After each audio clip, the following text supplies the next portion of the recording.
When you think about the steel that holds up American bridges, skyscrapers, and even the cars we drive, where do you think it comes from?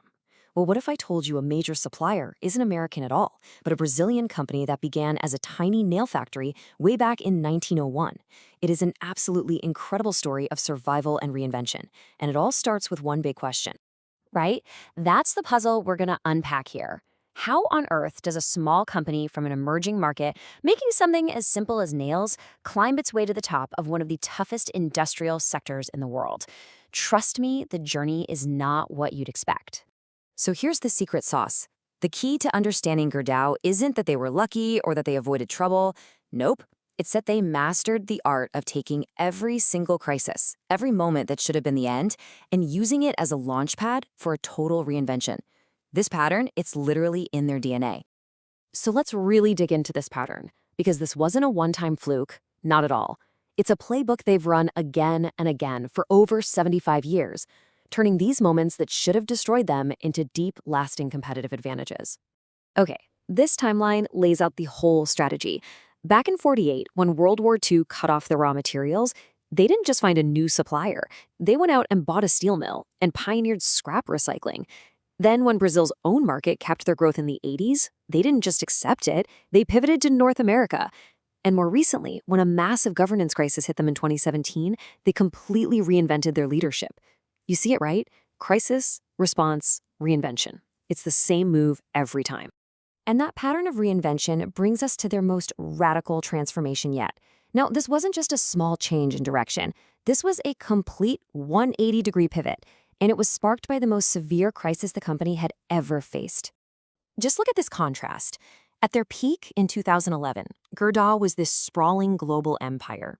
Today, they're smaller, they're leaner, they're laser-focused on the Americas, and here's the kicker, they're more profitable. So what in the world happened? What kind of crisis forces a change this dramatic? Well, the trigger was a huge corruption scandal back in Brazil called Operation Zelotes. It directly involved the company's family leadership, which led to indictments, a class action lawsuit in the US, and a total collapse of their stock price.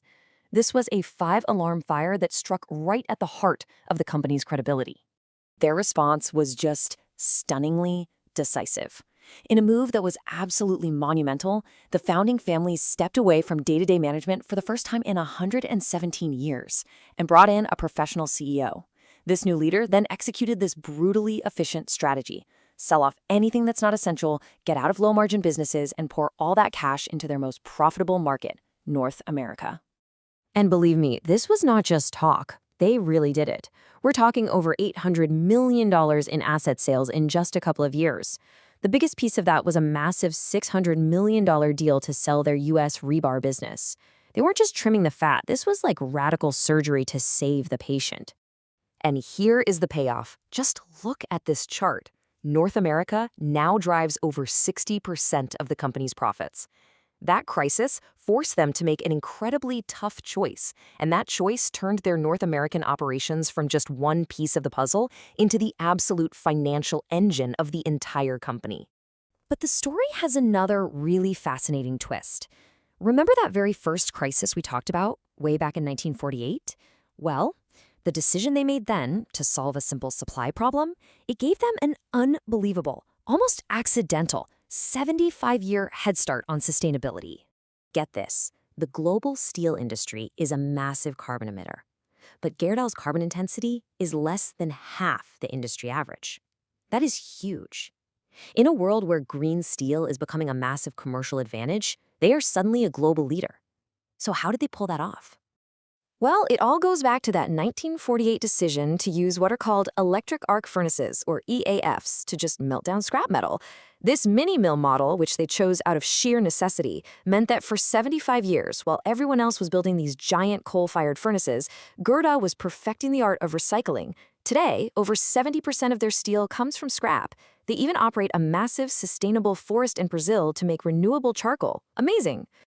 So when you put it all together, the long history of turning crises into strengths, that big pivot to America, the accidental green leadership, you get to the company's real underlying advantage. And it's not about the factories they own. It's about who they are. This quote from the analyst just sums it up perfectly. Their success isn't built on stability. It was literally forged in the fire of disruption. Their true superpower is converting the very things that would destroy most companies into a moment of strategic transformation.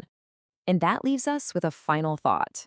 In a world where technology, markets, and politics are always in flux, maybe a company's most valuable asset isn't its patents or its factories. Maybe, just maybe, it's that ingrained, battle-tested ability to completely reinvent itself over and over again.